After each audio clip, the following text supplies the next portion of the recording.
Ito na po yung pagluluto natin. Ayan po, nilagay ko na po yung nor cube saka yung balaw.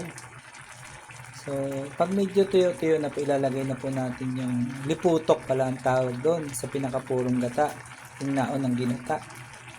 So ayan po, bali ang ingredients, ang dami po ng gata o nyug na kinayod ay isang nyug po ay 10 dahon ng gabi or laing. So ganun po ang pag at ako po ang pinakahit ko lang po sa palengke. Ako na po ang naggata. So may panggata po ako diyan, yung parang isnet. Dalawang nyug po yung binili ko na pinakayod. So mga 20 pong dahon to, o konti sa 20, pero may dinagdag po kasi akong tuyong dahon. So makigata po kasi pag tuyo na yung dahon po. Sa paglalagay po pala ng asin, di baling mapaunti muna, kasi may mga maalat pa dyan, yung nor cubes, balaw.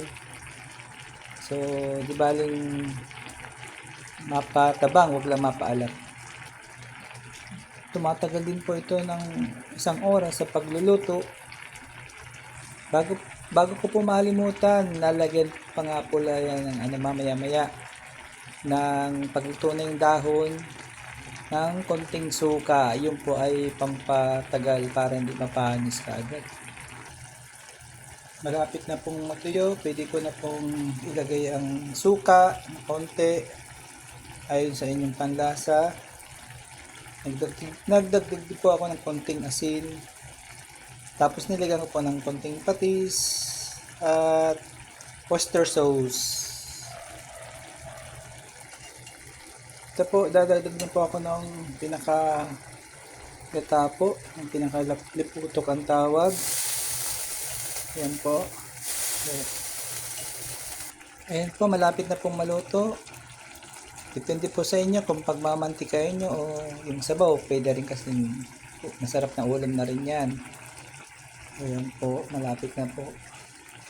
Then, mga 1 oras din po niluluto.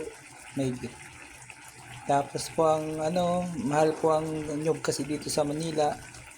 So, mga 200 pesos po ang pork, saka po itong nyug. Yun po yung mga binili dito sa Manila. Bawang, yan.